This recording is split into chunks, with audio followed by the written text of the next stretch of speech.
A lot. You've been through a lot of trauma. Have you? I'm not gonna say. I'm gonna ask you. Have you healed from any of it, or have you gone to? thought about therapy to start healing from all the trauma that you've been through? Shit. First time I had a counselor or therapist was when I came home. The military forced my mama for that evaluation. Okay. That shit went wrong. He classified me as a official menace to society. What?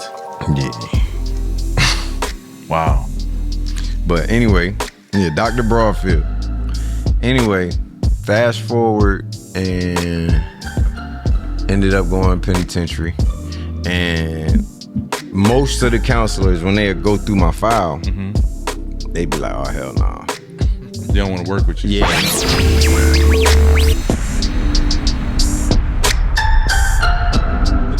Or 80,000. I'm your host, Moses Newsom. And I'm your host, Big Steph Stefano Lewis in the building. Are you living for 80 years, or do you want to take your legacy and your impact well beyond 80,000 years? Let's find out. Today we're spotlighting a lyrical craftsman whose story runs deep, but his bars run deeper.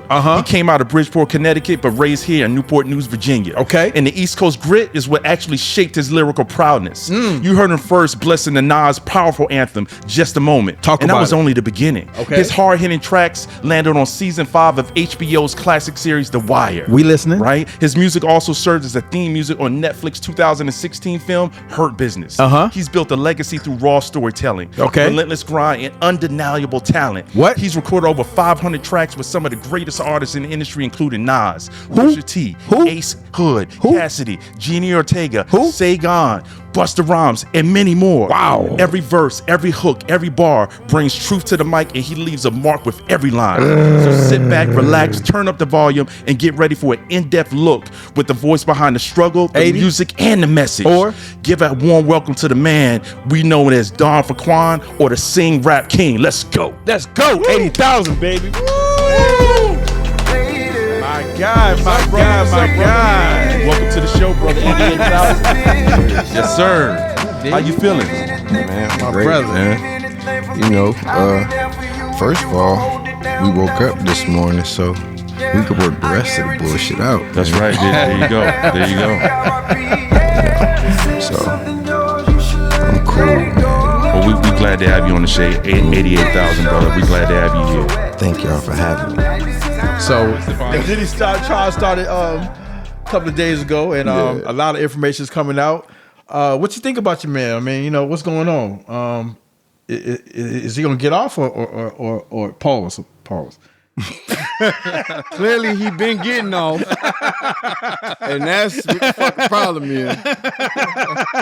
And the world is mad that he been getting it off. What's crazy is, man, Cassie's husband has to sit there at the trial and listen to all this information that's brought out. And I mean, it's just yesterday he ran out the building. Like, what was going on with that? Listen. All this shit is wicked, right? However, I ain't. I'm just. We gonna keep it a buck. Let's keep it a buck. Everybody says, where was her people? Yeah. You see what I'm saying? Well, man, listen, man. Bruh. Play with mine, bruh. I don't care how much money you got. You got a nephew. You got a sister. You got a mama. Talk about it. You got somebody, nigga, that don't got that security, and I'm gonna fix them. But I'm gonna get you. I'm gonna get if I'm on you. Yeah, I get my man, bruh, every time. Wow.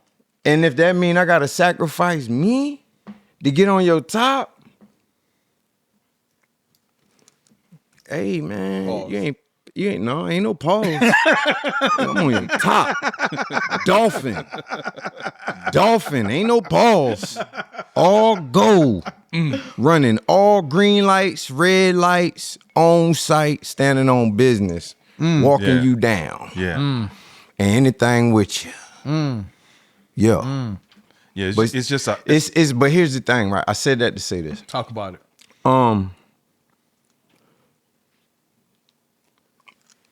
Life comes with choices, right? Right. So what we have to understand is I made a decision to jump off the porch and be a gangster at 13. I suffer and wear the consequences of those decisions. To this day? To this day? To this day. Wow. PTSD, anxiety, paranoia. You see what I'm saying? Yeah. Like, the blessing with me is I don't look like what I've been through.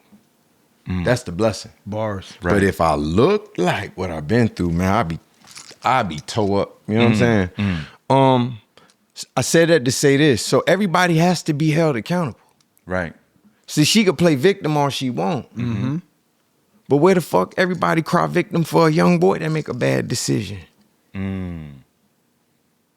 True. She decided she wanted to be everything a mogul wanted her to be so that she could live a life that she wanted.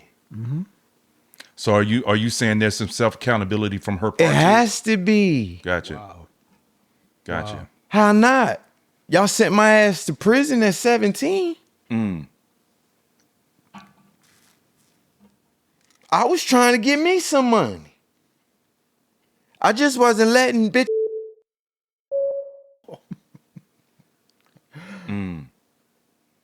That's all I'm saying. What about the age I gap? took it with a gun. You took few more. So you can't excuse that. Yeah. That's a lesson. Wow. And don't get me wrong. Hey, it's tricky because you dealing with somebody. We gonna rent this whole top floor. Right. You see what I'm saying? Yeah. I got 50 yes men. Shut up. I don't. You know what I'm saying? Yeah. You Right, bleeding. You got. Hey, get the makeup artist in here. All y'all got NDAs. And y'all done seen me do all whatever. You know, I stand got on you. business. Like, so it's a different situation when it comes to power and influence. There's levels to it. Yeah. You see what I'm saying? Yeah. Yeah. There's levels to it. Yeah. Like, Yeah. so, you know, it's you got that. You know, at the same time, I mean, if you got a beater, you don't need her. You know what I'm saying? Wow. So that's a whole nother thing. Yeah. If you got beater, you don't need her. You know what I'm saying? I think that the because I know you talked about her husband leaving being a something very visual, but I think the biggest thing in that whole ordeal was that his two daughters had to walk out on certain parts of the testimony because it was so graphic. Absolutely. And Yeah. my thought process, and I see what you're saying in terms of accountability, Quan. But what I'm thinking of is, I got a daughter who's 14 years old. Who? I got a daughter, Say it again. 14 years old. Say it again. I have a daughter, And who else you made them babies with? my wife. You made that decision. So check this out. Let me just beeline it for you real quick, right? You think his baby mamas ain't participating in none of this shit? Huh? You Talk think he more just about it. you think he just started this shit? No. Huh? You think he just started smacking? You think he just started the baby oil parties? Man, this nigga been rich, 100 million plus rich a long time, bruh. For sure. Regular born, nigga. For sure. One of the baby mamas rolled up to the courthouse in a walker.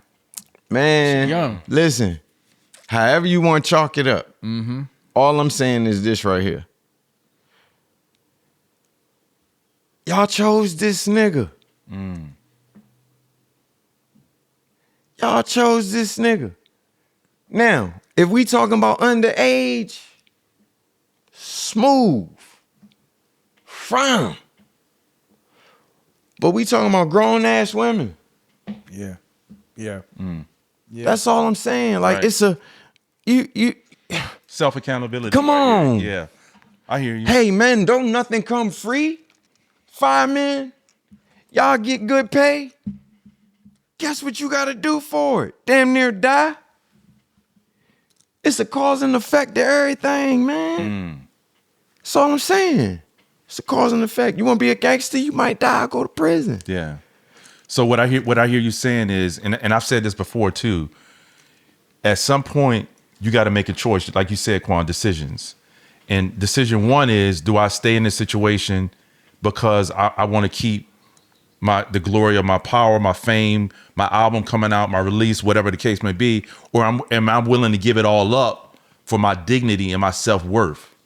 And if I'm willing to give it up and walk away and not worry about losing money or losing fame or losing contracts or losing album release deals, then walk away. But it sounds like a lot of these girls not only have fear of what the person may do, but also maybe have fear of losing the lifestyle they've come accustomed to when it comes to money and success. It'd be more that than that. Yeah. It's more of the latter than that. Man, let's not be confused. Yeah. Hey, man, what you willing to do for it? May the highest bidder win. Oh, she cook good. She bring other females. You know what I'm saying? Okay. But ever I wanted to do. Why? Because she fucking with my program. And anybody fucking with my program wins. What is winning? Right. Financial freedom. And that's what it all boils down to. You chose it. Well, we're going to break it down. We're going to get into what this podcast is really about, and it's about my brother right here. So, first question. You were born in Bridgeport, Connecticut, but raised in Bad News, Virginia. Woo! How did both places shape you today? Well, actually, I was born in Bridgeport, Connecticut. And I Grew up here, Newport News. no. No? I did, but it goes a little. Okay. So around 9, 10, my mother joined the military. Okay. My biological father was locked up. Moved to Enterprise, Alabama. Stayed there for about, I don't know, a year.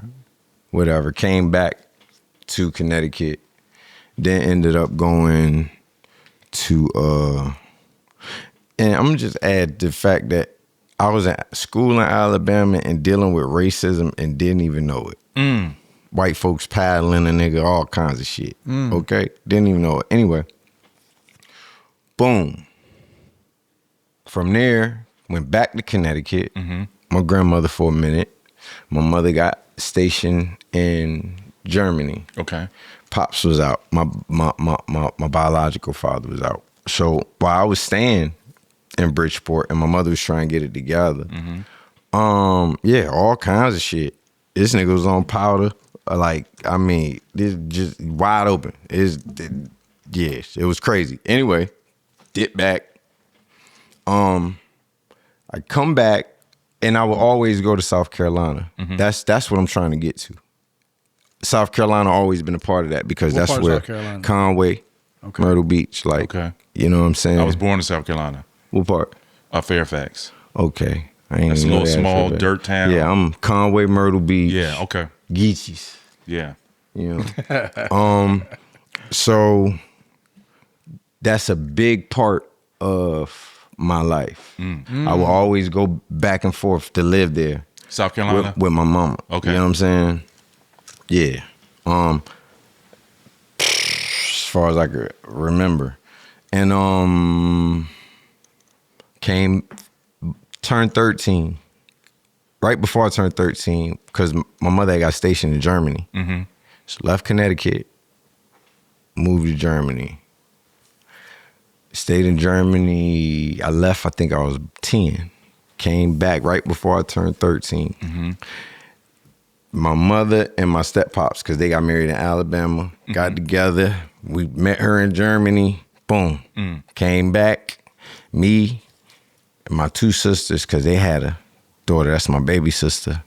Went to South Carolina. And yeah, they went back to Germany. We stayed for a year. And it was that year. Really, that year. So the year of 9 and 10, 13, 15, 17. Those are prominent. So South Carolina, boom.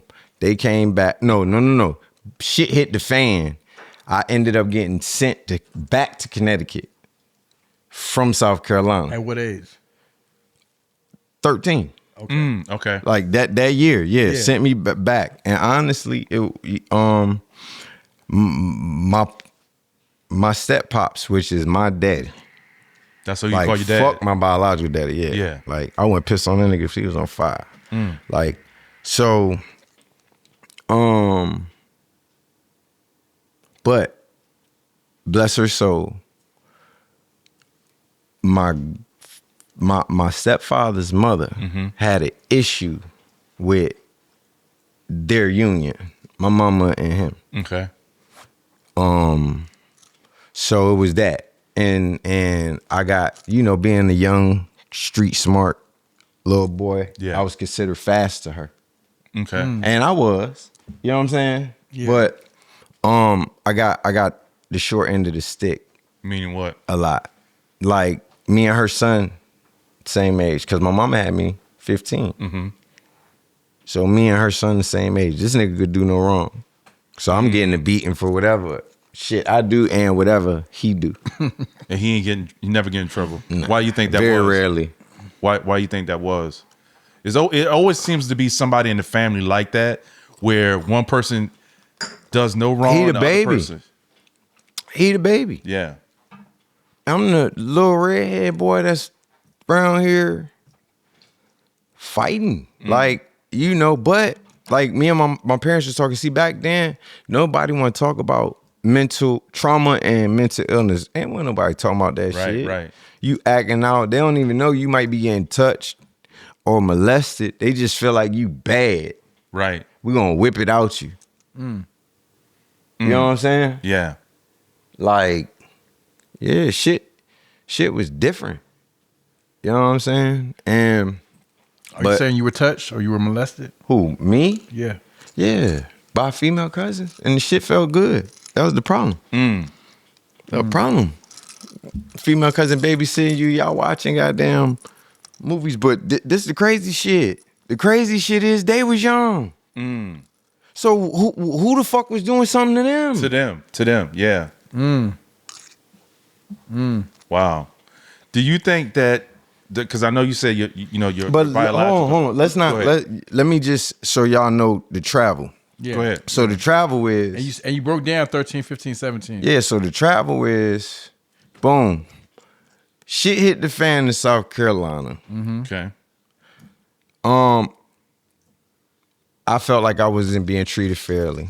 I end up in let me put this out there too.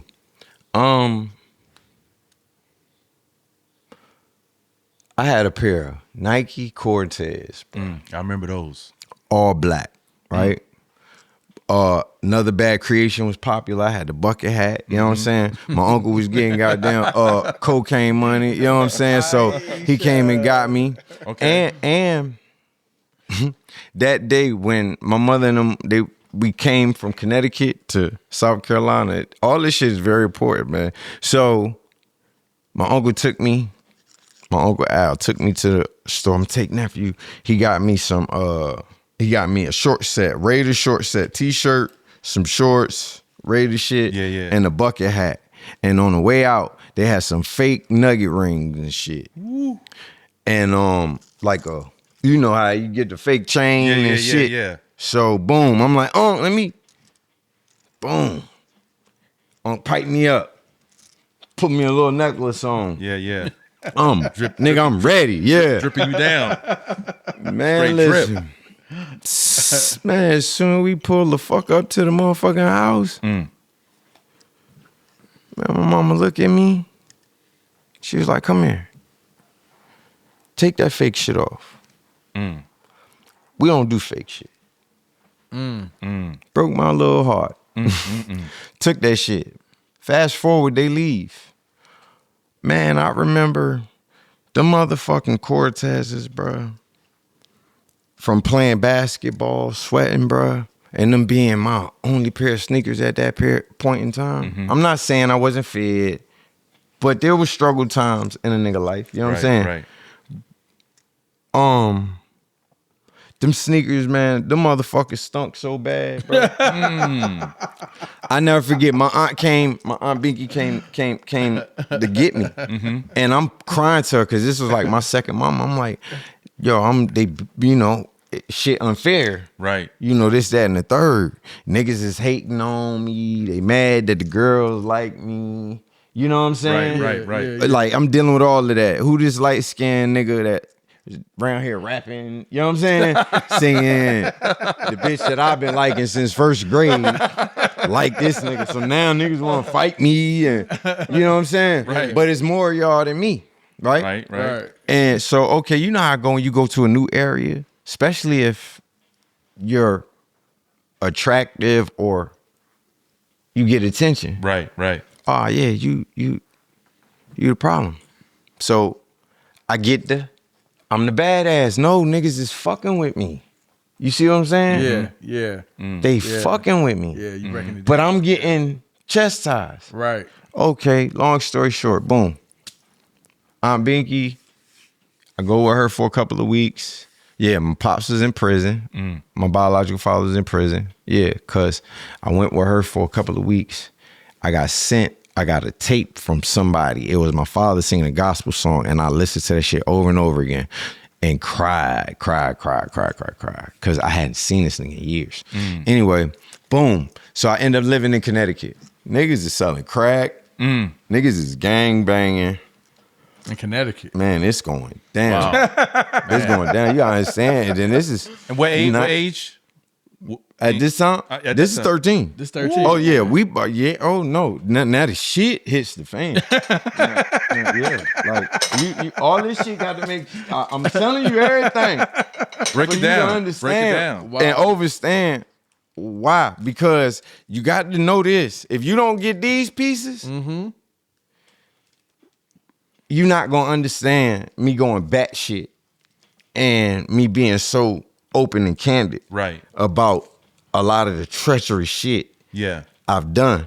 Right. You see what I'm saying? Yeah, break it but down. I don't fuck with nobody. Right. You see what I'm saying? Yep. Boom. Connecticut. This shit is going down. First time I almost got my face slashed open. It's going down, bruh. Like, and it's going down. And don't get me wrong, I know it goes down. This is a part of the life, but I'm talking about I'm a little older now. I'm venturing out. You see what I'm saying? I need a little bit of money. Niggas is giving out packs. 2 for 5s, caps, 1 for 3s. I'm trying to get in. Right. Fuck going on. Why? Because when I go to the fucking bus stop and I'm wearing my uncle clothes, you see what I'm saying? It's young niggas with fucking knots of money like this at the same bus stop. You see what I'm saying? Niggas fresh, Wow. everything. Head to toe. Head to toe. You see what I'm saying? Yeah. Man, I got 3 pairs of socks on. So I could wear my goddamn my uncle's sneakers. Right. You see what I'm saying? And you seeing guys drip down from head to toe. And Young you- niggas. And you wearing your uncle stuff. You see what I'm saying? So Okay, I got you. I'm with you. eventually, so yeah, niggas started getting this shit, acting up, and ended up. That's the first time I almost got my throat cut. But I was a good fighter. Got up out of there, and I ended up moving to Virginia when my mama came. Okay. Mama threatened me. All that other shit going on, it better not happen here. Ferquan, we not bringing that ghetto shit here. I'll fuck you up. All right, mom. First day of fucking school, nigga. Now, how old were you when you got to Virginia? 13, 14. 13, 14. Okay. I want to say about 14. Yeah, I want to say 14. Gotcha. First day in goddamn school. What school is this? What school was it? Dozier, nigga. Okay. Dozier. I'm in the bathroom. Two niggas coming there. Me and the nigga got on the same shoes. Nigga like, yo, you got on my shoes. Nigga, I been had these. I'm just letting you know, hating. But all y'all niggas grew up together. You feel me? Yeah. And y'all don't like me because the girls like me. And I'm gonna tell you what happened. I wasn't going through this shit no more. Ma, they fucking with me. You know what I'm saying? Yeah, I ain't trying to hear none of that. Right. I don't have no big brothers. None of that. And if I do, I don't know 'em. You know what I'm saying? Right. It was just you. They and my baby sisters. They fucking with me. And one day, I ain't gonna say who it was. A nigga stole me. Two girls got into a fight over me. I think I got off like the school bus when I got my bike. I'm sitting on my bike, and the nigga snuffed me, and that was the first time ever in life I had been dazed. I've been fighting all my life, but the nigga caught me. He caught you. And I ain't know how to come back. I just made a mental note, like not much, but not too long after that, I got right. I got me a pistol. That's When you say that, you talking about 13. you were in the streets. You started. Yeah, I started hustling at 13. Right. When I was in South Carolina. Okay. That's when I started hustling on 9th Avenue. But when I went to Connecticut, that's when I started selling capsules and shit like that a little bit. But yeah, I started hustling at 13. I got my first gun. It was 13, matter of fact. Right before I moved to Virginia right before I turned 14. A little bit before I turned 14. Okay. 8th grade, I want to say. Y'all fucking with me. There's more y'all than me. I'm the city, light-skinned city nigga. You the new kid, right? I'm the new kid. Yeah, okay. I like girls. I'm a player. They like me. Y'all don't like that. You see what I'm saying? Right. Now this nigga done hit me and embarrassed me. Only thing that saved his life for real is that I ended up going to Connecticut for the summer. Connecticut and South Carolina. But I'm going to tell you something. So many people paid for that shit. During that field right there, I started smoking weed after that. Started back hustling after that. And I went ultra violent after that. And I never forget just sitting. I got a girl I was dealing with named Natalie. I fucked around. I was over her crib and I got a 22, an old breakaway 22 that was around her crib. I soaked that bitch in WD-40, bro. It was a breakaway, 7-shot, 22. Man, I got me some bullets and I just remember flipping that joint like, okay, y'all be hating. This is one of me, whole bunch of y'all. But I got 7 of these motherfuckers right here. That's gonna get you right. And at the time, you weren't thinking about what your mom had told you. Don't mess around. Man, listen, I was chilling. Y'all fucking with me. Y'all fucking with me. Right. And then you understand at the same time, niggas stop fighting. Right. It wasn't no more fighting no more. But then you also, it's a lot of people that got passes, certain kind of shit that had I not been trying to behave, they would have got it so bad. Because this is the thing right here, right? Now, everybody can be touched. Everybody has to take wins and losses. Have no problem with that, right? But here's the problem with Ferquan. I've been trained in martial arts since I was 3. Right? I'm nice with knives, swords, nunchucks, hands, feet, elbows. You see what I'm saying? Like, if anybody has ever seen me get like started and really be on that bullshit, yeah. But my point is, I've been shooting guns since I was 9. Wow. So all I'm saying is, if you really know me, or you really around, then you would know, like, I'm nice with weapons. I'm nice with hands and feet. Ain't no stories about me all that time I did. The last thing you gonna hear about is that I wasn't official in any of them. It ain't no stain on my name. Right. You know what I'm saying? So equipped for everything because my father is a martial arts instructor. You see what I'm saying? Your biological father, or No, my biological father is a gangster, but a former Golden Glove. Let me show you how this shit work.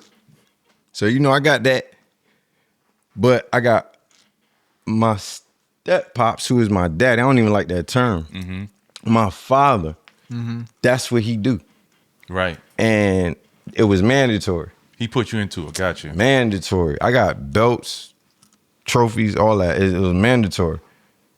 So take us into now, weave us into now, you're 13, 14 years old. You Virginia. In Virginia, you don't have no brothers. You don't really have that backing. And you got these guys jealous of you, obviously. You like the girls. They coming at you. And I had love too, but them haters hit different. Like, yeah. So what happened at that point? How did you move into the next? How did you deal with that situation? How'd you get past that? In other words, when in Rome, I'm gonna do as Romans do. But I'm gonna try to do it in a way that I ain't never got to worry about it no more. It's just that simple. But at that point in time, I was still kind of innocent, like a little. I still had a certain level of innocence, just a tough street badass, but misunderstood, Yeah. Writing rhymes, kicking it, playing a little football, Right. shit like that. Martial arts has slowed down around then. Like I said, by this time I had a gun tucked. And we ended up moving from uptown to midtown. Newport News. I started going to Ward. Okay. And Now you're in high school now. yeah, I'm in high school selling weed. Chilling, man. And then all hell break loose.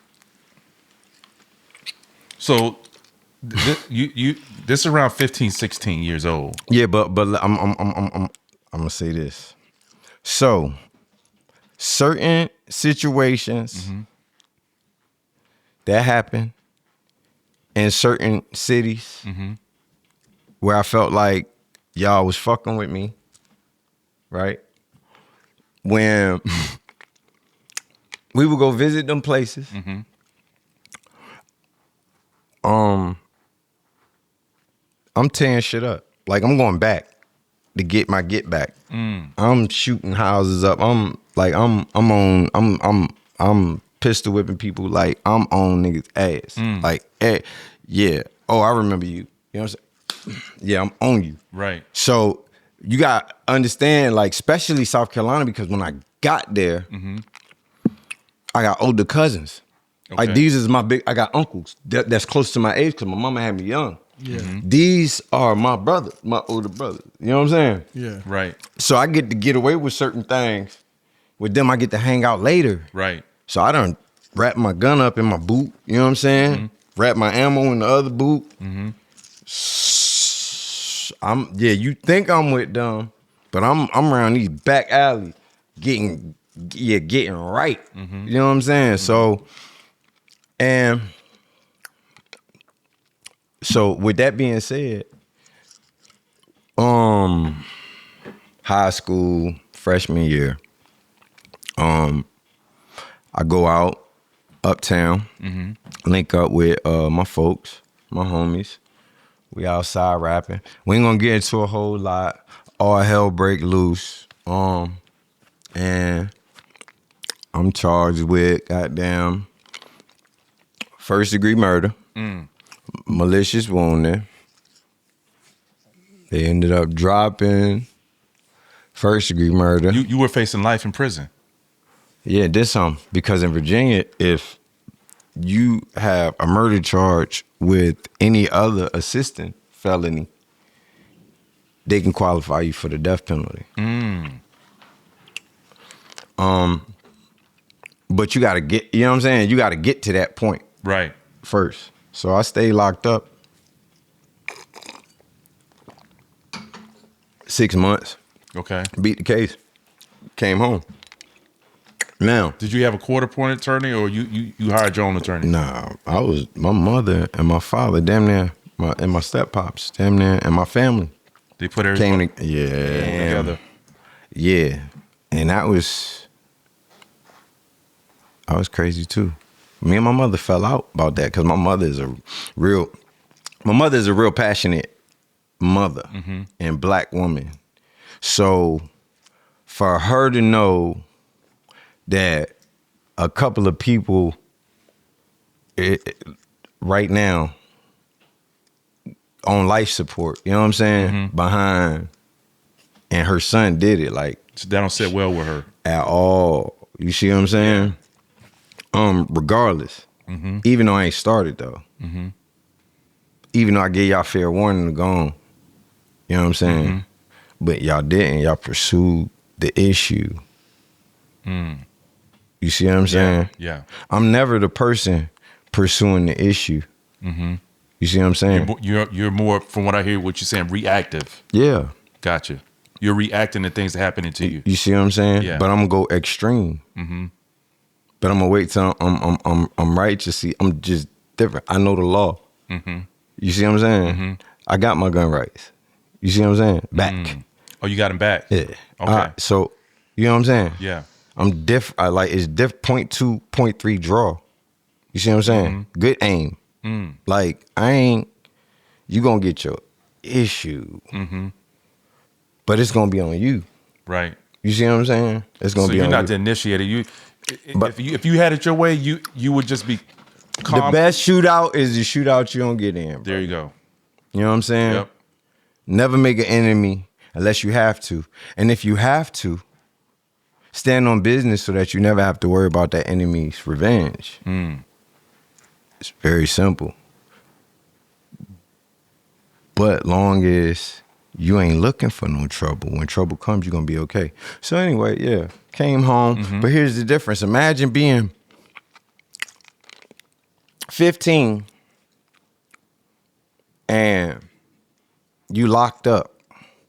You don't know which you got certain niggas that don't like you. You see what I'm saying? Yeah, talk about that. How did you- It's just in the end, I've always been a warrior. So when it come down to it, I already know. Shit hit the fan. I'm gonna be okay. That ain't the problem. But the paranoia from it, you know what I'm saying? Right. You don't know from that moment on. But you don't know who to trust when you locked up at first. Period. I'm just saying. You can't trust nobody, really. I mean, Did you have to like, but form an alliance when you got in jail? Was there a certain group you had to make a decision with? Like, I'm with y'all. man, it ain't never been that. Okay. It ain't never been that. And if you want to get technical, I'm the type I start my own gang. Okay. Like, what we doing? But no, it don't. It wasn't none of that. But it was, you don't know who's who. Right. So when you get out, you still don't know what's what. Right. But what I did know is that if I hear anybody saying they got problems or they gonna do something to me, I'm on offense. You see what I'm saying? Yeah. So if you saying when you see me and you told the wrong person that, I'm gonna pop up on you out your bushes. You see what I'm saying? Right. And I'm gonna really ask you, is this what we doing? Right. You know what I You're mean? not gonna wait for it. You're No, gonna I'm handle gonna the situation. catch you down bad. Like, but it was certain people that was in the middle. When I see you, I'm like, what we doing? Right. So fast forward, you out of jail now. Your family gathered their resources, got you out. What happened at that point? Me and my mama relationship crazy, cause She's upset at this point. yeah, she don't understand what the hell going on. But you don't also understand I could have died that day. You know what I'm saying? But neither here nor there. They don't want me back in public school. They got me in alternative school. Okay. You know what I'm saying? And you were at what grade now? You were talking about 10th grade, 11th grade? Yeah, 10th. 10th grade, okay. Yeah. Came back middle of 10th grade year. Now, Back to high school. so in school, And mind you, I'm popular though. Let me tell you, because I done been on 103 jams. that's what I'm about to say. I want you to talk about the because when I went to school, I went to Bethel High, and there was a group of guys I used to rap with. They were, you probably know them, Wookie and Pookie, twin brothers at Bethel High. They were dope. We rapped in the hallways. Familiar. I don't know if you remember Saron Gibson and Chanel. They got killed. It was a big thing. That sound familiar. Yeah. The two guys got killed back in Bethel High. But you know, back then, You were rapping in school, right? yeah, Sam Anderson. You remember that one? Sound Stabbed the familiar. boy in the neck. Yeah. Yeah, same. We was on trial, same way. I remember Sam getting 27 years, I think. And me about to go to trial. And I'm all the goddamn pieces. Like, you know what I'm saying? But came from about that. But yeah. So how did you talk about how you got into music at that point? Because you coming out. I was already rapping. Okay. Like I said, my mama had me young, so my I grew up around hip hop. My biological father sung. My mother's brothers, especially her youngest one, you know, they sung. So I come from music on both sides of my family, so it was always around in some shape, form, or fashion. So yeah, I started rapping like 9. I started technically writing 10. Yeah, around 10, 11. Okay. And then once you got out of jail and you got back into school, Detention. I was in detention. so you had more time to write. Then that was a lot of time just to write. And I started playing the piano a little better, like because they had a piano in. Okay, in so the you play instrument too. Yeah. Oh wow. In the day room, which I got better and better. So yeah, came home and got back in high school, man. Chilling, but shit going on. It's still hectic. Because certain people, we at it. If I see y'all, it's up. If y'all see me, it's up. Right. Then one of my close friends get killed. Sean Parker, rest in peace, Sean, over here. Sean had just asked me for a gun prior to, like a couple of days before that. Me trying to chill. I ain't got no guns, man. I'm chilling. Right. Because you just trying to relax. I'm chilling. Yeah. I'm a firecracker right now. You know what I'm saying? I'm chilling. Just for a few days later, for him to get killed. You know what I'm saying? So dealt with that. Yes, man. At what point did you say, you know what, I need to transition into music and really put my focus on my talent? Nah. It Was was there a one of transition these piece? shits is going to bring me $1 million. It's going to be drugs in the streets or it's going to be this music shit. Okay. That's what it was. So the music won, obviously, at this point. No, hell no, not at that point. What happened? How long? Still kept doing music.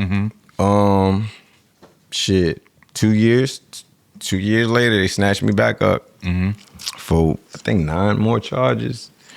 3 possessions of firearm, 3 uses of firearm, 1 robbery, 2 attempts. End up getting 23 years. Suspended 15. Wow. Left me with 8. How much time did you do on the 8? 7 and some change. I was supposed to do 6 and some change. Okay. But Oh, you messed up while you were in? no, somebody else messed up. Okay. And you took it.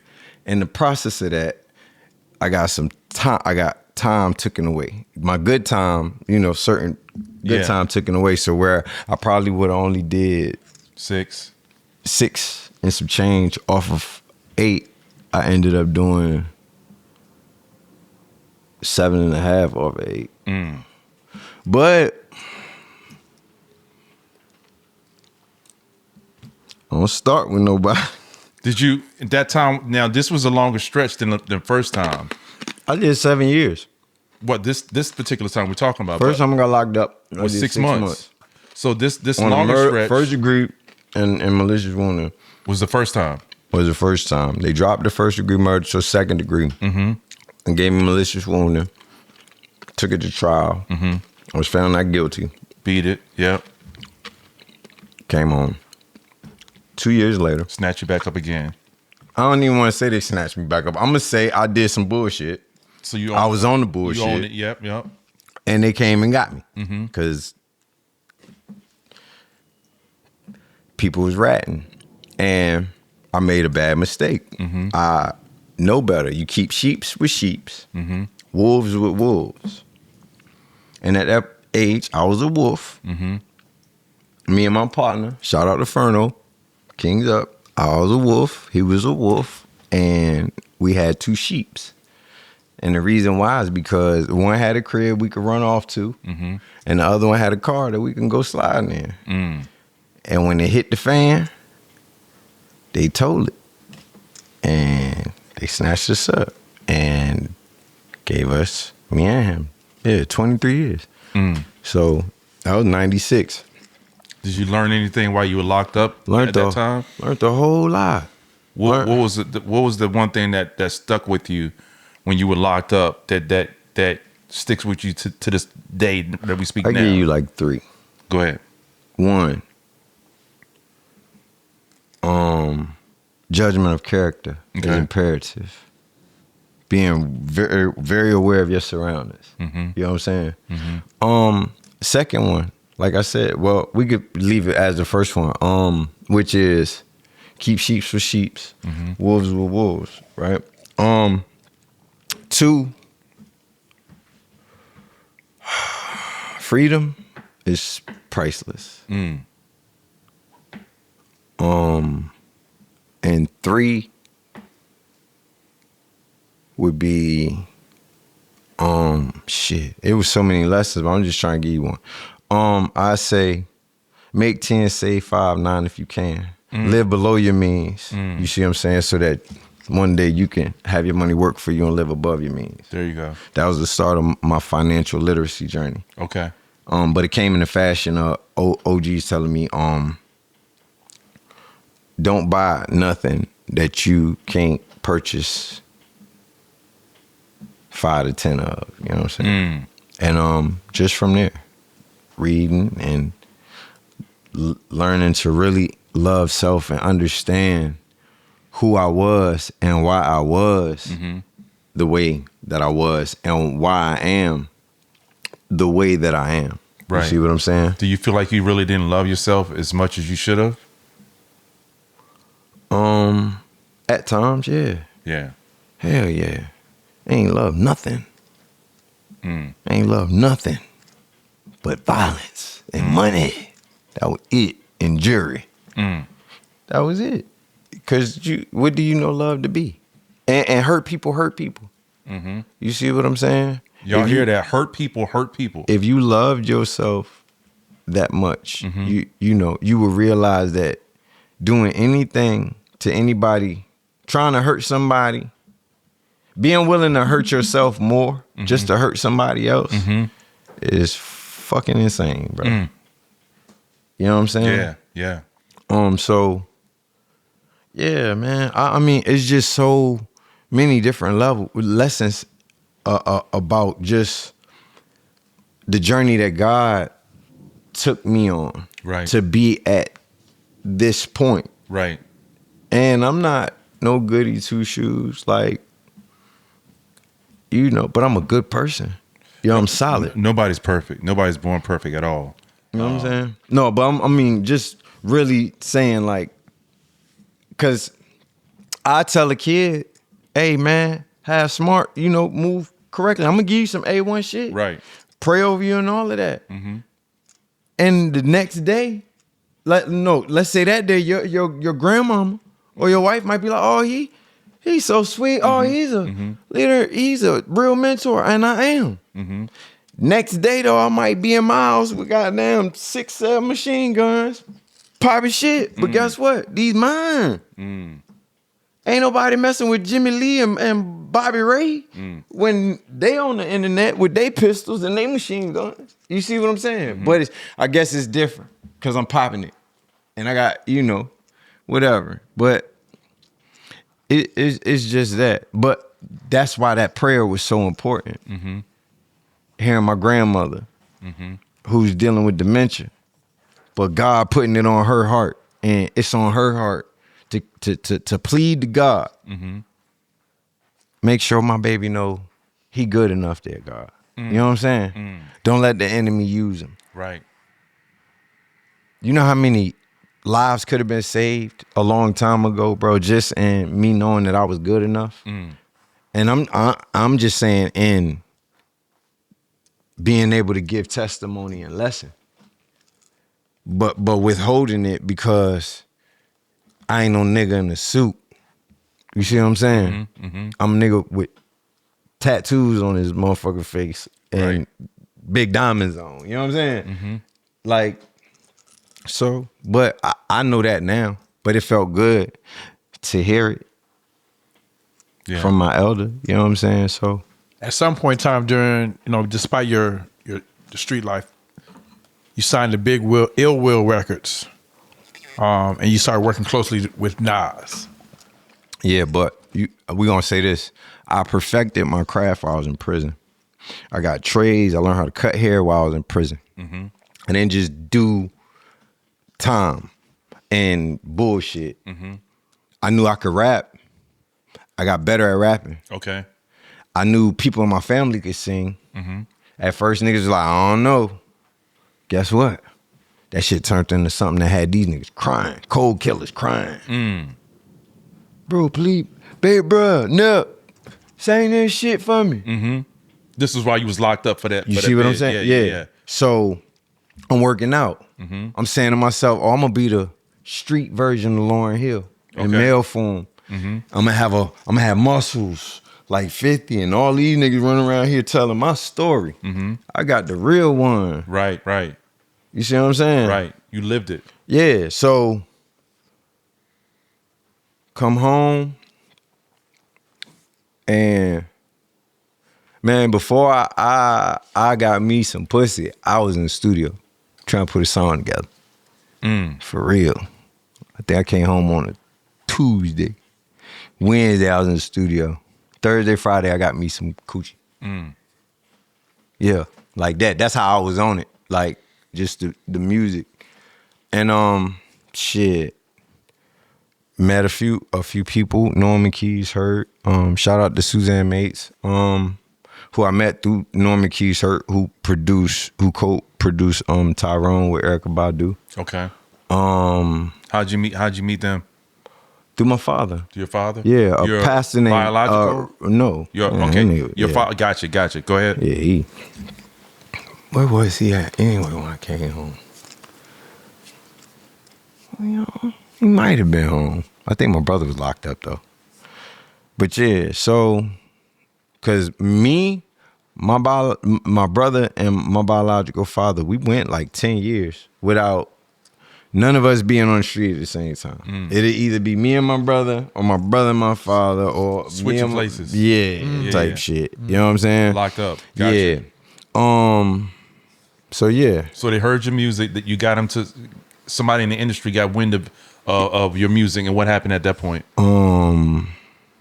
Kevin Cross let Elias hear it. Elias let Nas. hear it. And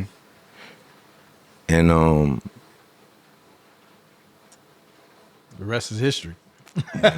went up through there. And that was like, so 11 months, I'm in Source, double XL. You know what I'm saying? And it's crazy because I remember being in prison right before I came home. And I remember seeing, I think it was called Survival Unit. My nigga Sugar Bear and them, he gonna be mad, call him Sugar Bear, but Sugar Bear and them and a few other homies, man, they had got out and they had an article that was like this big. And the fucking source, I want to say. Yeah. This big, bruh. And I just remember us being ecstatic and that shit being major. You see what I'm saying? And them niggas in the picture together. Did you get the call from Nas? Did he call you personally? Yeah. Okay. Yeah. But I'm going to tell you. So, boom, I end up in double X Source and then double XL. And I got full big one pagers, big articles. How'd you feel? Oh man, well, let's go. and y'all ain't seen shit. You know what I'm saying? That's what I'm talking about. Yeah. And then I'm just thinking, like, I remember being proud of. So I'm like, yo, the yard, man, every penitentiary in Virginia, the feds, all the homies, I know they going crazy. Right. Year and a half, man. Video out, I'm on tour. You know what I'm saying? Yeah. Because Nas heard the record. Tony Polk heard from Trackmasters heard the record. They loved it. Do you remember which record that set it up? Which record was it that they? All for War. I did a record called All for War. Okay. I did Just a Moment.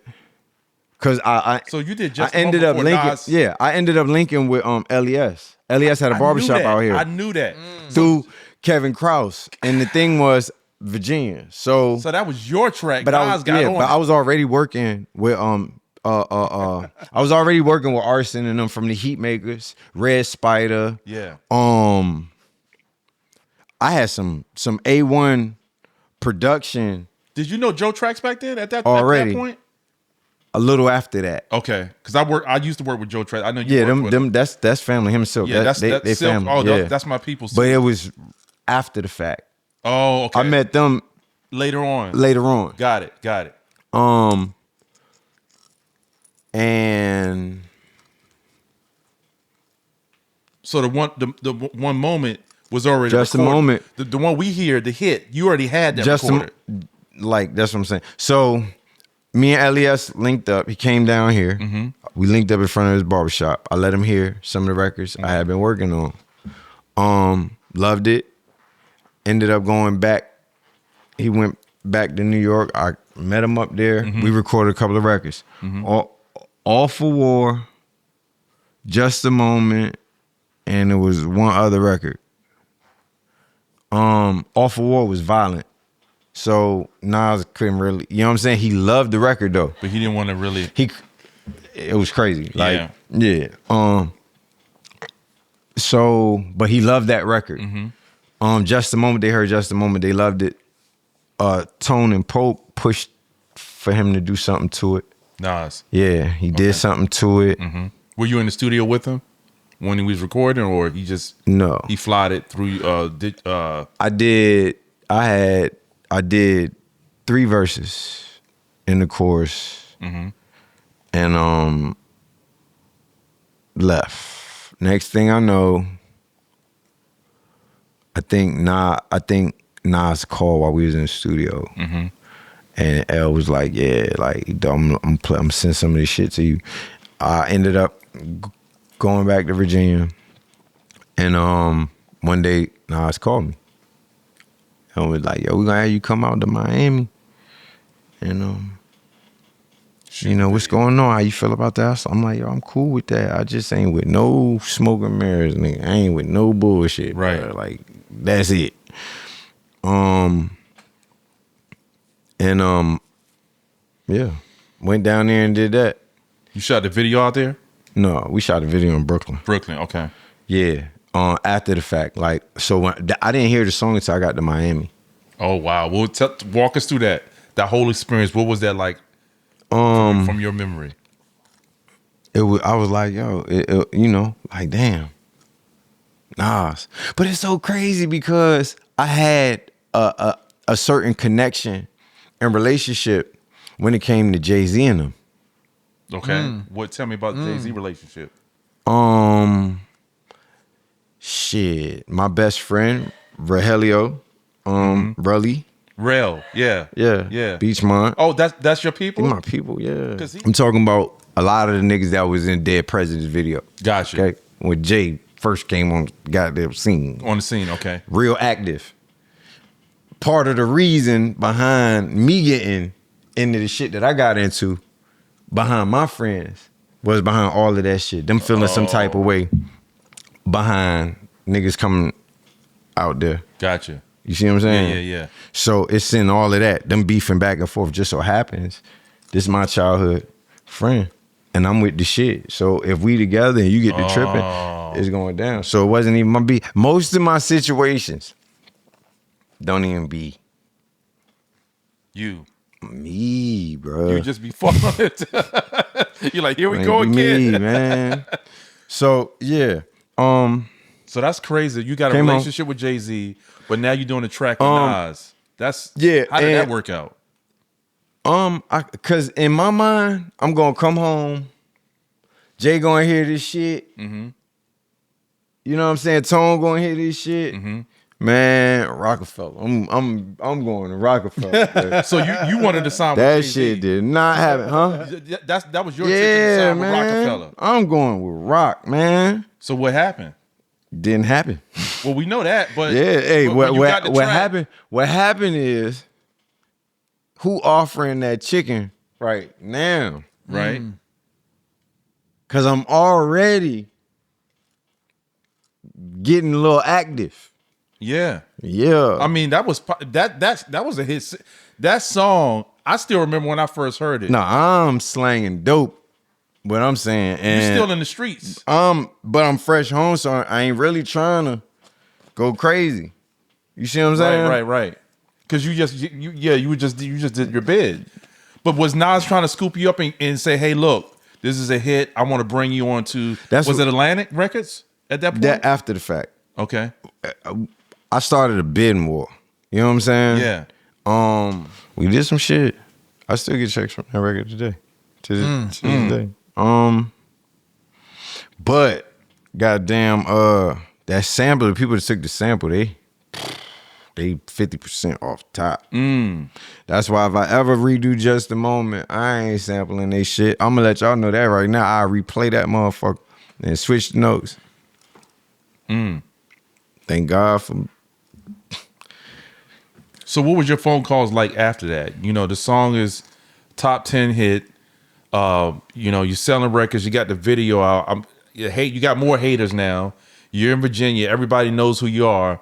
What were the phone calls like at that point now? Phone calls are what was life. See, it's different because phone calls from who? Industry, record labels, execs, managers. Like I said, we started a bidding war. TVT, Sony, Atlantic. You didn't have no manager at this time either. Yeah, did you? Suzanne Mays. Okay. A lot of motherfuckers just in my pocket. Like it was just weird. Like I understand everybody gotta get paid, but it's just as a businessman now, it's just weird. Now, as a wiser man, I would tell my younger self, like, just be humble, patient, and rock out. If you had to go back and make changes. Yeah, you know what I'm saying? Yeah. Move a little different. But it's just so many different elements to this shit. Like, I'm home, I'm on probation. Y'all already know what the history has already been. So now imagine where at one point niggas only knew your name. They ain't know your face. Right. Now they know your face. See what I'm saying? Like, I was a hot boy back then. Right. Where my cousin would be like, yo, we going up here to meet these chicks, nigga. Don't you say your fucking name. Nigga. Just say cute or some shit. Because the moment I said Quan, motherfucker gonna be like, Quan from where? Midtown? Yeah, I heard about you. You know what I'm saying? That's what it was. There wasn't no social media. Nigga, whoop, your name had to ring bells. Right. So, yeah, after that, it's, I don't know if niggas is looking at me because of this music shit, or if they looking at me because they was in the trap playing video games and watching BET and MTV, and the nigga said, hey, you know that such and such that did whatever the such and such and such and such. You know, you get what I'm saying? Such and such. Like, so you don't know what the intentions is. You see what I'm saying? Point, yeah. And I don't have no motherfucking bodyguard. Nigga, it's me and the gang. And outside of that, most of the time you ever see me, a lot of the times I'm by myself. Yeah, I remember seeing you. You were every time I saw you were always by yourself. And and most of the time that's me. I'll be by myself with 2 guns on me. You know what I'm saying? At least. You know what I'm saying? That's it. Now, depending on where I'm at, I could be by myself, but it's going. If you watching me, it's somebody watching you. You know what I'm saying? Yeah. But You move different. yeah, got to move militant. Yeah. And I don't know no other way because again, I've been in this shit since 13, 14 years old. Yeah. I know for a fact people have wanted me dead since 15 years old. Wow. No ifs, ands, buts about that shit. Wow. No ifs, ands, or buts. Cool. You gonna be Jesse James or Casper the Friendly Ghost. Ain't no in between. Wow. Right about this time, you appeared on 106 in Park. Yeah. All whole run. Like all of that. How'd that make you feel? All of it was amazing, man. All of it was amazing. The crazy thing is, It was like highs and lows. It was highs and lows because motherfuckers was tripping. You don't feel like you ever enjoyed it. It sounds like you never really got to enjoy the success. No, I'm not gonna say I didn't, but Cause you always like, something gonna happen. right. Like you always feel like Yeah, at this point, like, man. cause you get more famous, but you already got haters that was hating on before you got famous. Something like I'm the black sheep. Just keeping it 100. Like, that's why it all goes back to that prayer, bruh. I told, like, this, can't make this shit up. Right. I'm a badass. Y'all understand, man, since, 13, bruh. When I was in South Carolina, man, you gonna be dead in jail before you 18. I ain't died, but I was in prison, 18. Spent my 16th birthday locked up. 18th birthday locked up. 19th, 20, 21, 22, 23, 24, 25. 9 birthdays, bro. Locked up. You know what I'm saying? Yeah. Stefano, what were you gonna say? You I just remember. Shit. I remember, because I had hit Virginia around the '96 era, and I just remember during the time when you were hitting 106 in Park. A lot of people don't know that the fashion trend here in Virginia transitioned because of you. That's crazy. Because Quan was the one that was wearing the Wallabies. No. No. Pause. Hold on. No. Okay. Tell us about it. Now, when it comes to, let's say, a whole bunch of like, say, the first shit, you know what I'm saying? Whole lot of like designer frames and shit that I was seeing like back then. Right. Or really bringing the fatigues back. Yep. You know what I'm saying? Like that. Cause after I started doing that, I seen other, you know what I'm saying? Yeah, that's what I'm talking other about. artists, yeah, they popped off. Like, but hey, hey man, it's cool. Hey man, it's cool. Listen, But everybody got to get it from somebody. man, you know hey, what I'm I'm not tripping, man. Yeah. Listen. Set the tone, the fashion tone. Listen. saying? He did. Listen, He man, did. we gonna get it right every time, He man. did. And I'm gonna do it in my own way. Like, Right.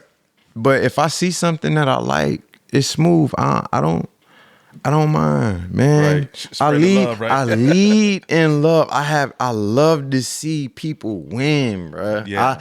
I love that. I love it. I ain't never been a hater, man. I ain't that. Like, I'm not tripping. So, but not to lose course. So boom. I want to say this shit is going on. Popular. I'm tweaking, bro. I ain't gonna hold you. Like, I don't know how to. I'm dealing with PTSD. I'm dealing with motherfuckers just running up on me, like on some, you know, love. Like, Yeah. Now, hold on. You said run up on you like it was love, Admiration. yeah, like okay. yeah, fans. but you look at it being as swarmed. but you got your guard up because you from the streets. You're like, hold on, but you can't separate the two. But see, at the same time though, like, let's be clear. You ain't about to play with me out here. Like, no, we was, and that goes into the story too. No, we with the shit out here. Ain't no, and Step wasn't around, man. Ain't no nothing. I'm coming through that building, man. Everything with me is vampires. It ain't no vampires. Over and over again. Ain't none of this. We all grew up together. You gotta understand this shit been going on since 92, 93, 94. At this time, this shit is 03. We grown niggas done did bits, beat, like, most of Right. us is home and some is coming home. Right. And we with this shit. Don't start none, won't be none. You get what I'm saying? Right. Yeah. So, but outside of that, which brings me to maybe, just maybe, it wasn't time. Because I'm gonna tell you something. Had I fucked around and then people would have turned around and gave me 5, 10, 15 million, hell, 3.5 solid. Shit. And then, I mean, half of it seemed like half of Newport News and Hampton went to the feds and to the penitentiary for life anyway. But I ain't. Yeah, man, them people that gave me 5, 10 million back then, bro. You don't think you would have knew what to do with it financially? Oh Or you yeah, would've blew it's just that it would have been probably would been a whole bunch of people in the goddamn fed. That's just the realest of it. Like, because yeah, I knew enough to say, yeah, I'm gonna put this up, I'm gonna reinvest this. But I was so caught up in the shit You couldn't. and really, with the squad. yeah. Who, man? Yeah, we gonna get a couple of them chickens, a couple of them bowls.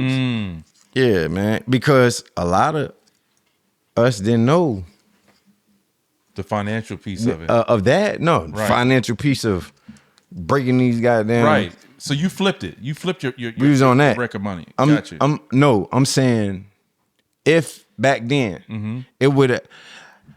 I wasn't ready, is what I'm saying. I don't think I was ready. Okay. Just temperament, attitude. I'm fresh out of prison. 7 years, bruh, of chaos. That's crazy. Nobody see what stepped I'm in saying? and said, hold on, let me mentor you and, walk with me. I'm going to tell you how to do this because you got talent. Nobody stepped in and did that at that point? I think L tried to a certain extent. But like I said, shit hit the fan, I got caught with a gun. You know what I'm saying? And a few other things. But it's like, I don't know. The game is crazy because you know what? When I came in the industry, like right after I came in the game, motherfuckers stopped listening to lyrics.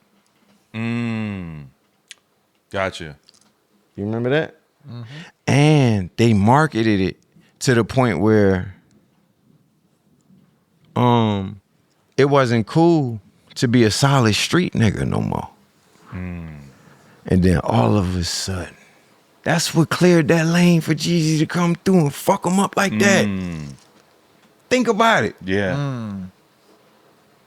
You see what I'm saying? But even though Jeezy was spitting street shit and rapping, he wasn't rapping a nigga ear off. Because remember at first, New York niggas was laughing at the nigga. Right. Down south, they playing this shit. Right. You see what I'm saying? Yeah. So it went from that to that. And it's like, shit. What you gonna do at this point? And then here you got a nigga, man, ain't nobody rapping and singing equally about no street shit. Yeah. Now everybody doing. You got Drake You know what I'm rapping, saying? singing, and Like, they ain't even know how to market that. You know? yeah. So, yeah, man. You ever seen $1 million in industry money? When you're talking about streets. At once? At once. In cash? Yes, in cash. That's just bad though. Huh? In cash. No. All right. 6 figures? Industry money? Yeah. Okay. Hell yeah. Okay. Now, I ain't never seen a solid $1 million cash that I could say that you touched at one time, or was mine. You know what I'm saying? yeah. Like, but have I seen? I know you've seen it, man. Yeah, I know you've seen it. Yeah, yeah, definitely. Yeah. Yeah, collectively, humbly Yeah. speaking, net worth wise. Yeah. Right. You know. Yeah. At what point? Because you work with a lot of artists in the industry, from Pusha T. Pusha T's, you know, part of the fabric of Virginia. At what point did you start working with him? Was it further after the Nas interaction when you got with him, or was that where was that piece in the timeline where you got with Pusha T and you worked with him and start working with Virginia artists? Say it one more time. Pusha T. Yeah, I was thinking about. At what point did you start working with him? Was it after the Nas thing, or was that how did that? After. It was after. Yeah, but see, again, it was different because my homegirl Yamache braid I know Yamache. Yeah. push here. You know what I'm Yeah. saying? Shout out to Yamache. Yamadan. Shout out man. Yamache. You know. Yeah, so it was cool. And so we had a rapport. We had hung out a few times. There you go. Yeah, man. You pushing on 50, Quan. Pushing on 50, right? Man, put some respect on my shit, man. I'm fucking 400. I'm 470. Nigga. Count Dracula. Yeah. At this point in your life, do you feel like Found the youth is don't give a fuck too much. do you feel like you've arrived, or you feel like you got so much more to prove? I got so much to do, man. But however it go, you know, however it go. I think for me, if people really know me, I'm really all about the music. Okay. That's Like- what I hear. Yeah. And I mean the music, instrumentation, Right. Yeah. sonic, you know what I'm saying? Right. Just being a artist. My thing is carving a lane out to where that's all I have to do. You see what I'm saying? Right. Outside of, real estate, commercial, residential, you know what I'm saying? building different businesses. Just to the point where, my goal is 15 to 30,000 a month, whether I get out my bed or not. And a certain level of cash sitting. And man, I'm fucking retiring. And I ain't talking about music. I'm just saying, period. Like, even still, I cut hair. You know what I'm saying? Right. Like, sell clothes. Like, Well, you got the King's Nation Entertainment that you're doing as well. yeah. Shout out to the squad, man. Yeah. King's Nation. King's Nation. So I mean, you got some beautiful things working. Absolutely. Yeah, talk to us about that. Because I know you worked with Joe Trax. Yeah, that's family. Yeah, we done did quite a bit of music. Silk. I've worked Silk with is them like my big brother. Like, oh man, I still remember being in the studio till 3 a.m. with them guys, man. I love them guys. So where are you at in terms of working with them in the project? What projects do you have coming up that we should all look forward to seeing pretty soon? I got a few movies coming up. Okay. That I'm not doing. I might be doing the music for, but I'm got a small part. When it's all said and done, man, I just like to drop projects, go on tour. Right. You know what I'm saying? Interact with my fans. Get the bag, come back, enjoy family, mentor. There you go. Speak, go around speaking to people, and raise my family, man, and be there. That's it. You know what I'm saying? End up on an island or beach somewhere. You know what I'm saying? Eating seafood daily. You know what I'm saying? Well, you've been through a lot. You've been through a lot of trauma. Have you? I'm not gonna say. I'm gonna ask you. Have you healed from any of it, or have you gone to? Thought about therapy to start healing from all the trauma that you've been through? First time I had a counselor or therapist was when I came home. The military forced my mama for that evaluation. Okay. That shit went wrong. He classified me as a official menace to society. What? Yeah. Wow. But anyway, Dr. Broadfield. Anyway, fast forward and ended up going penitentiary. And most of the counselors, when they go through my file, they'd be like, oh, hell nah. They don't want to work with you. Yeah, nah. Wow. Yeah, then I met a lady named Candace Roney Black. Okay, talk about it. Psychologist and a counselor. Beautiful. I had a crush on her. But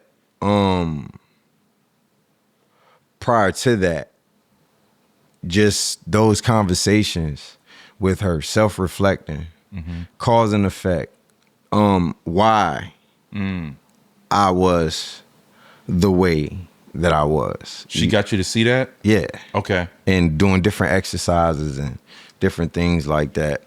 Did it help at all? Hell yeah. Okay. Yeah. What did you learn something about yourself that you didn't Can't know? kill every person that make you mad, bro. You can't keep putting your hands on people. Keep your goddamn hands to yourself. Yeah. That's good. You know, different things like that. Self-love. Self-love. Valuing life. Bless the dead. My grandmother, Frances, that just died last year. Yeah. I remember when I was in reception center, 19. And I was on my way to penitentiary. They had just gave me 23 years, suspended 15, had 8. And she came to see me. She hadn't seen me in a while. And man, she touched me. She looked at me. She was like, "You cold." And I was like, "Huh?" She said, "You cold." Tears in her eyes. She was like, you don't care about mankind." No, she said, "You don't care about life." I said, "I care about y'all lives, grandma." Touched her face. Man, she smacked 5. Fire, man. Wow. She said, I'm talking about mankind. You're cold. You're cold. How did that make you feel when she said that? I was cold. I was cold. I was a demon before this demon shit was cool, bro. Like it ain't no way around that.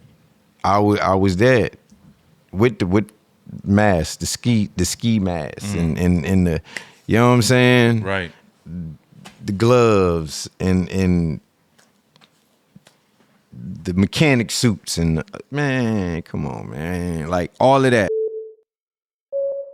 Cut, carrying that shit. I done cut a hole in my pot, like all of the foolishness, bro. Like, so be it. So I know what I'm seeing.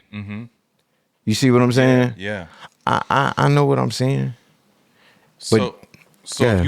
if you had to speak to the kid out there who is going through what you went through right now, And I do. what message would you give to them right now as a form of hope or encouragement to not further that journey, what you experienced? What would you say to them right now? First thing, what you eat don't make me shit. First off, nigga, I ain't got no dog in the fight when it comes to you. After you get this message and I leave here, I'm going back to my life of luxury. Hard working, busting my ass. I said that to say this, it's choices. Life is hard by itself.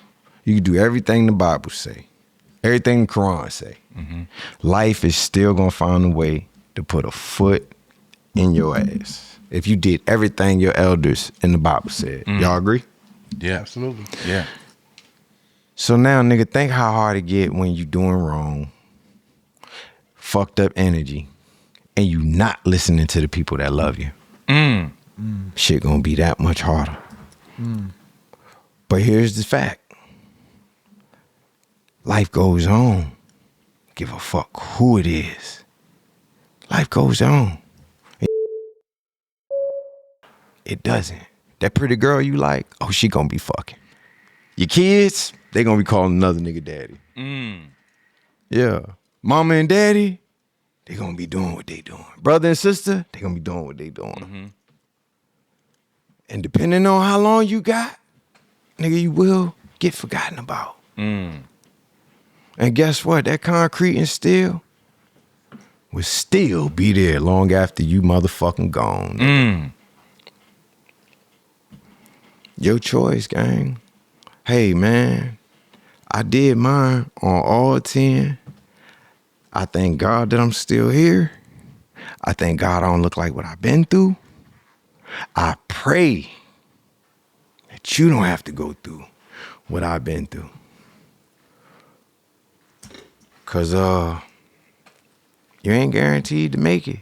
And even if you do make it, nigga, you gonna be spending the rest of your years, nigga, trying to heal from all the other shit. You know what I'm saying?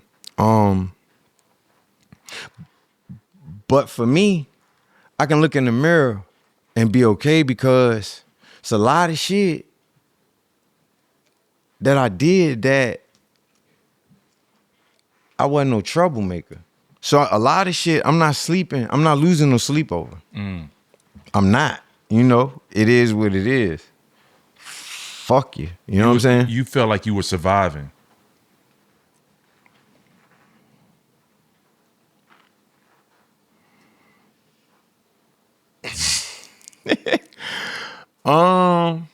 In some cases.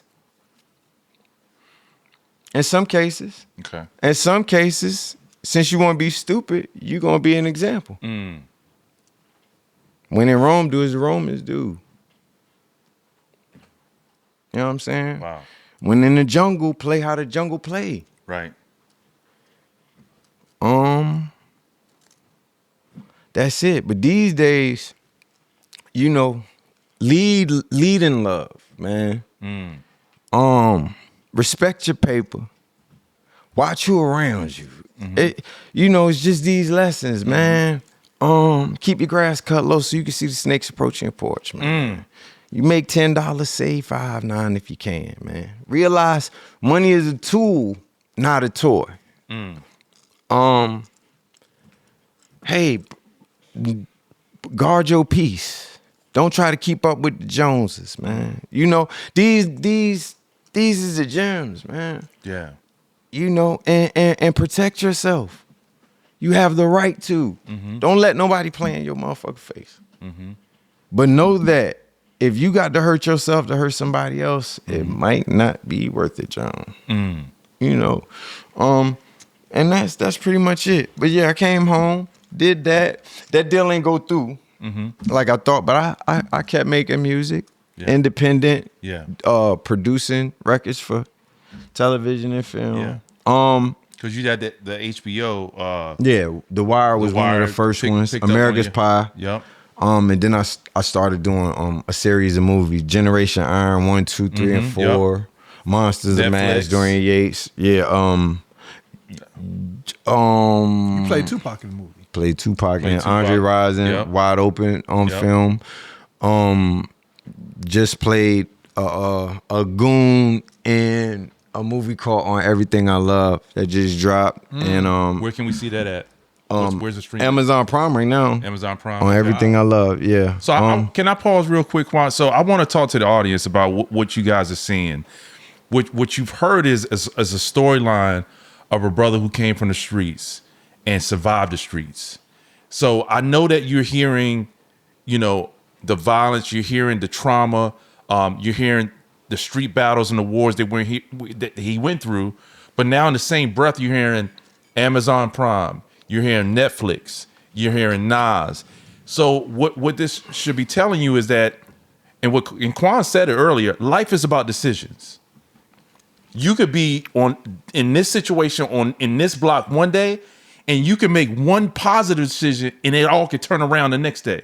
But it's all on the decisions. Go the other way too, and it can go the other way. Make one bad decision. That's it. Ass out of here. There you go. So we are running out of time, but we're gonna definitely bring Quan back to 80 or 80,000. But before we do that, we always want to go into our greatest of all time. There we go. Hold on though. Let's say this. Go ahead. I want to say this. It's important. Okay. Go ahead. Even though after all I did, I was still home. I didn't want to leave. Okay. Too hood for my own fucking good. Thinking that being here, I was a realer nigga for not leaving. But I should have left. I would have strengthened my network.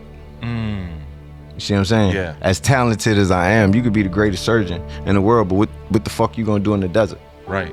Don't nobody know you. You're not. Or the world can know you, but guess what? Don't nobody really got no access to you in the fucking desert. Right. You see what I'm saying? Correct. Ignorant shit. Yeah. So, long story short, I still kept going, still doing my independent thing. And eventually,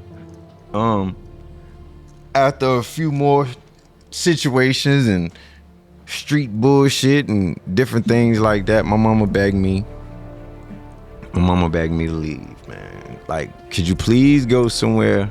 You went to Atlanta, right? And start anew, yeah. Yep. So, moved to Georgia. That's where my parents at. 2017.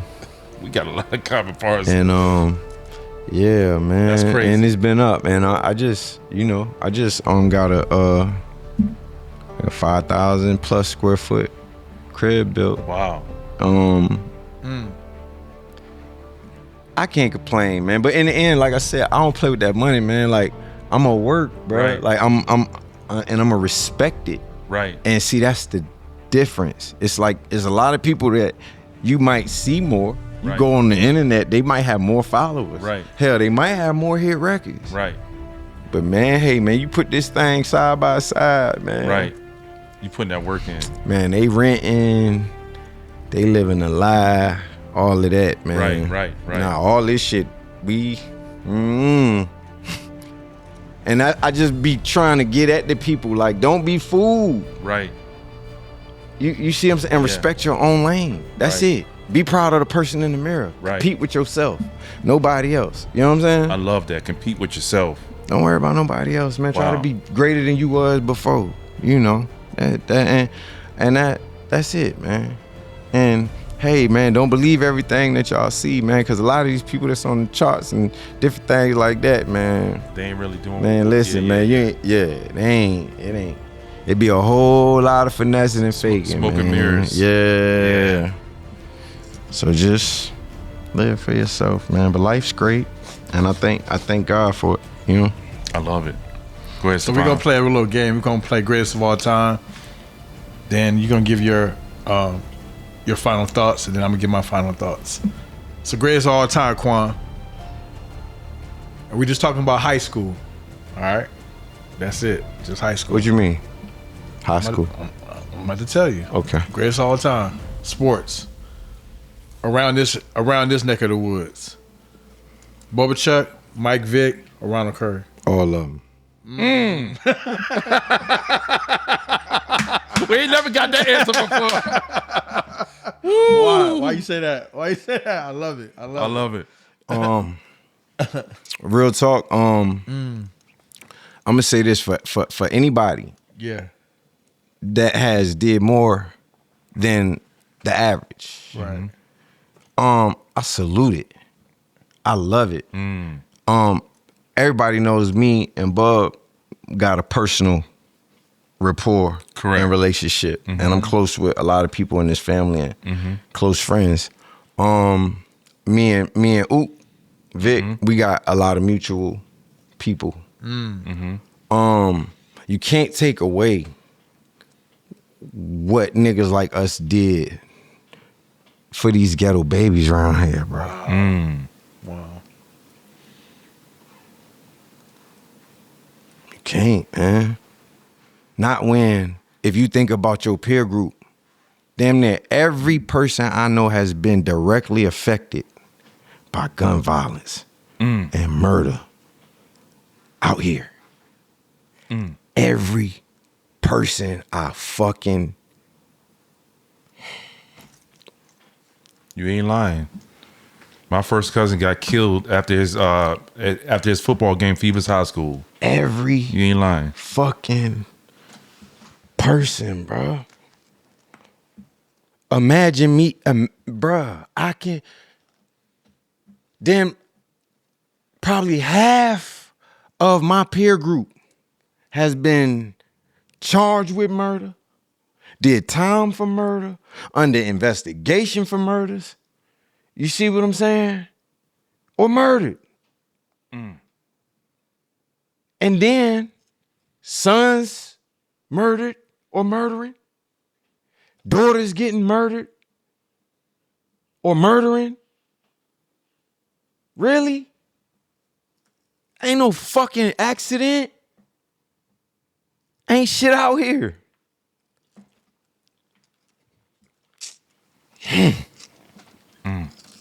Greatest all time.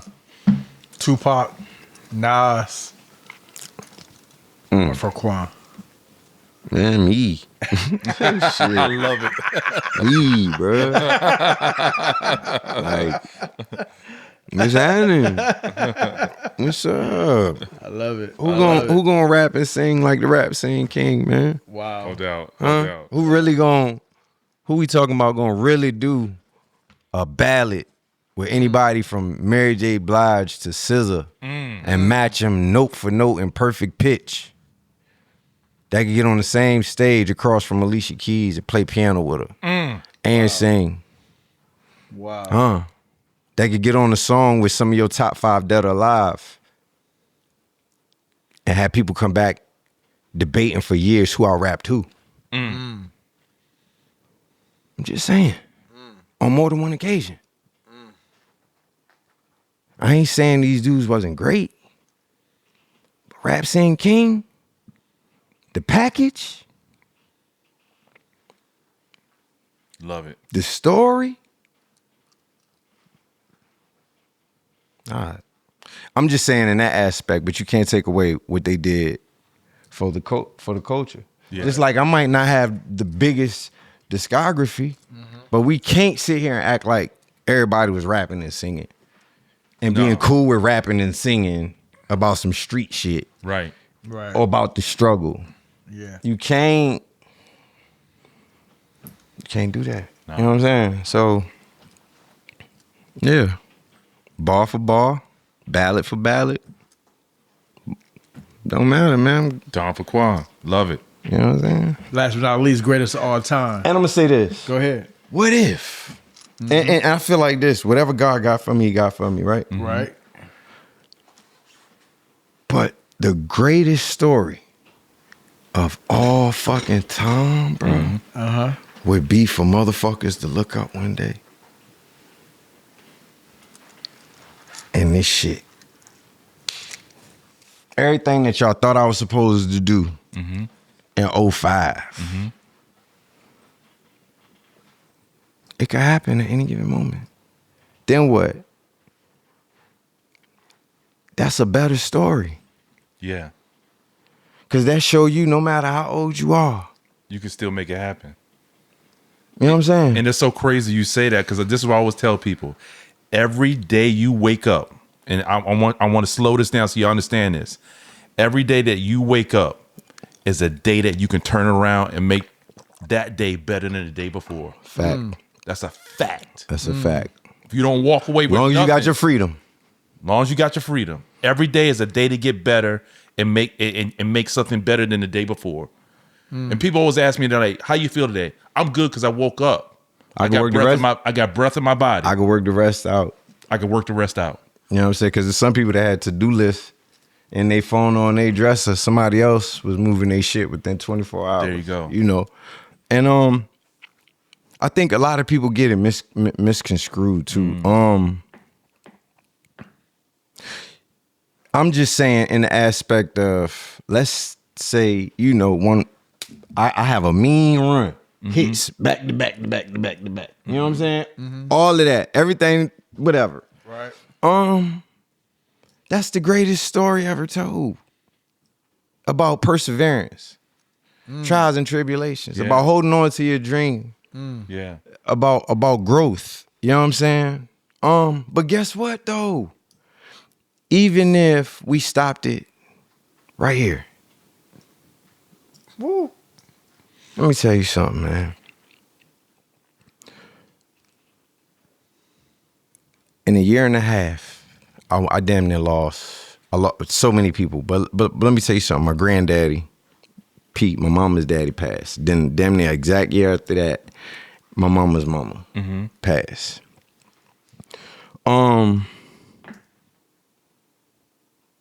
Craziest shit, bro. Out of everything I've been through, Mister, you gonna be dead or in jail. Right. My mama, don't have that baby. I'm having my baby. You see what I'm saying? All of the above. Told my mama she wasn't gonna mount the shit. Said the same thing about me. Man, if the movie ended right now, man, motherfucker can't tell me shit, man. Let me tell you. Cause so many people are quick to never do a goddamn thing but want to criticize what you had the balls to do. Right. You see what I'm saying? And in the end, hey man, listen, man, I'm a business owner. My children love me. I've been here for my kids since day one. My community, my people love me across the country. You know what I'm saying? I'm still here. I'm respected. No chinks in my armor. I ain't never have to cross nobody. I ain't never have to compromise who I was. Most importantly, when my granddaddy died, I was the grandson he bragged about.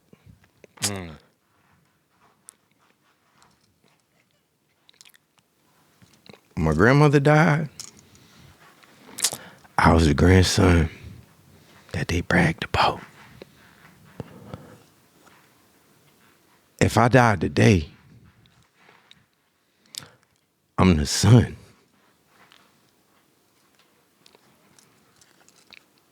family.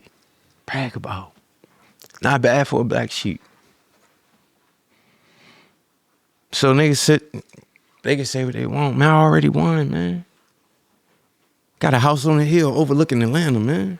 Come on, man. I'm driving foreigns, man. I got my dream cars, 2 of them. What we doing? This shit ain't about nothing. You know what I'm saying? Like, whatever. Want shit that I whatever. And this motherfuckers I know breaking their neck to do whatever, man. I'm straight. And it only gets better. I already won. A lot of y'all niggas' favorite rappers can't hold a candle to me. I ain't tripping. I'm trying to get better. I'm riding around looking at properties and lots, trying to see who the next HML Hard Money Lender gonna give me that 85%. You know what I'm saying? On purchase price, 100% on construction and rehab. I'm on that and trying to incorporate that and do it over and over and over and over again. I'm on that, solidifying contracts and doing different things with subcontracting and different, companies to really get some funds going. And then teaching niggas, hey man, live below your means for a little bit, shorty. You know what I'm saying? Yeah. So you could do A, B, and C. Right. I'm on that. Like, hey man, I'm gonna do the music, but I'm gonna do it how? I'm gonna do the music. If I don't do nothing else, I'm gonna do the music. You know what I'm saying? He remind me a lot of Ramonta, man. Like, that's my dog too. Yo, I love you and Ramonta. I'm telling you, every time I'm hearing you talk, I'm hearing Ramonta. It's just, thank you, brother. The audience appreciates this. I appreciate it. I learned a lot from you. And it's good to see young brothers go from trials and tribulations to success and be able to be and live and talk about it. So, because every story doesn't end like that. You know that. I know that. And you got to be in tune. Like, and I say this too. Like me, if you notice, however it come, however I'm feeling it, man, listen. If a tear come, bro, a tear come, bro. Yeah. I ain't tripping, man. Listen. That's fine. It's not wrong. But I'm in tune, and you should be in tune with who you are. You know what I'm saying? Yeah. Man, ain't nothing like a good cry. No. Well, I be ready to cut goddamn food. I'm go cry, get that shit. Get it out. Get it out, man. It's a cleansing. Cleanse your soul, There you go. man. You know what I'm saying? There you go. That's It's the a cleansing. Sometimes I lie awake at night and I think of all the dark things in my life and all of the people that I got caught up in my drama and all the pain and the strain that I gave to my mama. And it's at these times that I wanna cry because my pain and my shame tears me apart inside. But since no tears will fall, 'cause my pride's too strong, sometimes I dig deep down in my soul, and out comes a song, and I sing as if I would die if I don't, and I moan, 'cause that's how I cry through my songs, as if every word is a tear, as if every note is a plea, as if the water that cleanses my soul is my melody. You know what I'm saying? We're gonna cry through songs, we're gonna cry through however you gotta do it. Get it out, though. Dope. You know what I'm saying? Wow. And still don't let nobody play in your face. Wow. But well, we're at the end. I want to sir. go ahead and ask you a question, and I think you probably answered the question I'm about to ask you a million times through the interview, but I'm gonna ask you anyway. Obviously, the name of our show is 80,000, and what we're about is, and you talked about it. Are you living for 80 years? Meaning that, are you just living in the moment? You just living with what's in front of you, or Quan, are you living for legacy, impact, how you love on people, what people learn from you, your trials and tribulations, how you can translate that into success, how that impacts generation upon generation? Are you living for 80,000 years? Which one? 80 or 80,000 and beyond, your impact, legacy? My impact and my legacy, 80,000. There you go. Right? You want to be remembered, right? And as a great man, as a great person, you know. Right. That paid it forward. You know, gave other people opportunities. You was a blessing. Mm-hmm. Yeah, definitely want that. So when somebody see my child or people from my tribe and they say, hey, Pops was solid. You know what I'm saying? Yeah. Was one of them. Yeah, so we definitely for that. But being a realist, realism and actuality,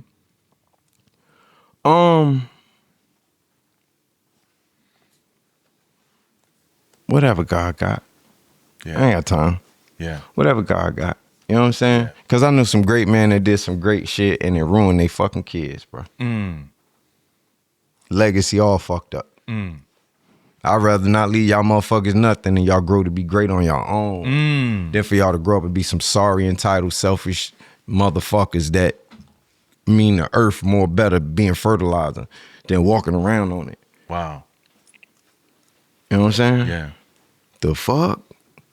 Yeah, you done got all this money and nigga, you won't even bathe your daddy. He won't even bathe your mama. This shit hit different as a grown ass man, bro. This shit hit different. When you go from not even knowing if you're gonna live to see 21, bro, to really having to entertain retirement. To knowing what the fuck that shit look like. Whole different ball game. Man, ain't nothing worse, bruh, than waking up, realizing you can't work like you used to. Ain't put up no shit. And you ass out. You sleeping in your daughter's basement. A fucking liability. Ain't nothing worse than that, man. That shit scares me to fucking death. Hell no. Man. And that shit real. It's real. Absolutely. You know, so outside of that, man. So my final thoughts are, a few years back, I was your bodyguard for a good couple of month run. And I was telling Moses that your work ethic was incredible. It would be times where it'd be like 3 o'clock in the morning and Quan be like, yo, Stat, we going to the studio. I'd be like, man, it's 3 o'clock. Man, we going to the studio. It was times in my life where I would have given my life for you, bro. There was times in my life where I would have did anything to make sure that you were protected. I appreciate that. The crazy part about me as a bodyguard, what people don't understand, is the fact that I bodyguard plenty of celebrities, whatever you want to call it, but I actually got my start bodyguarding Quan. And that's how I got into the industry, and it flourished from there. And so the man that I know is not the man in the streets, in the hood, with the guns and all that stuff. And by no means, I want to make sure that we're clear about 80 or 80,000. We do not glorify any of that stuff. The man that I know is the man, right before we started this conversation, we sat there in a circle in a prayer. And for the very first time out of all the people we've interviewed, he finished the prayer. Absolutely. First time. First guest did that. And so we had 30, 40. Let's be real. A lot. You the first one. And so I say this, and he gonna disagree with me. But we came up together, and I'm gonna say this. Through all the music, through all the pain, through all the mischief, through the prison time, through the music, and through everything, one thing I can say about this king that's right to the right side of me is the fact that you are immortal. And you are immortal because you might be misunderstood. People might judge you, Hell, people might hate you, people might love you. But at the end of the day, you here. You here. Hell yeah, man. We want to say rest in peace to my man who just got murdered this week. He is known as the voice of the youth. LGP Qua from Philadelphia. He got murdered Sunday. And we just want to say on behalf of 80 or 80,000, please put these guns away, y'all. Please stop the violence. Please. Let's love one another and let's put God first. Let's lead with love. And there you have it. 88,000. 80 or 80,000. Thank you. We appreciate it. Y'all give it up for my man, the one and only. Kings Nation. Kings Nation. Seriously, man. All right. Right. Hell yeah.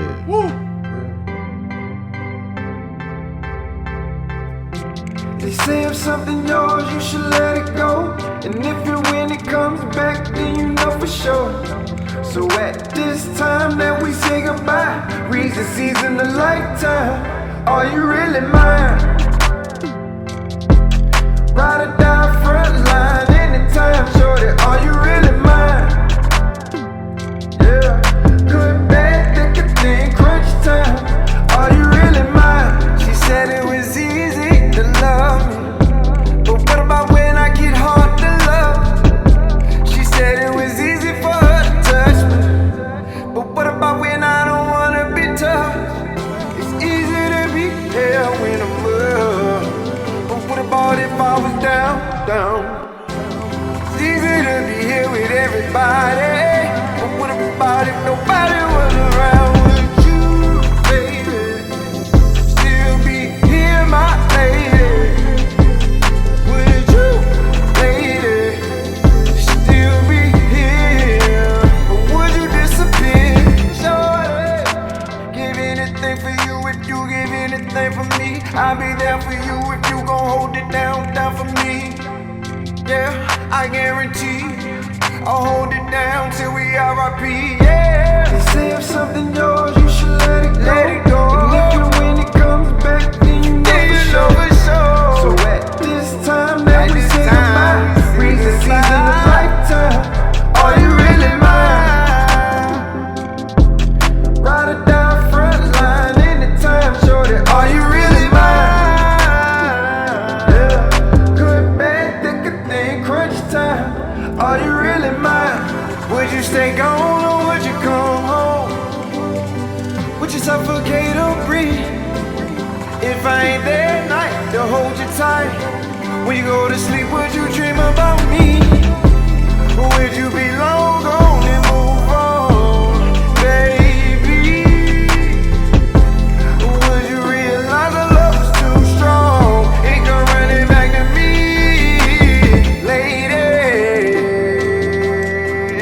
I can't visualize you with no one else.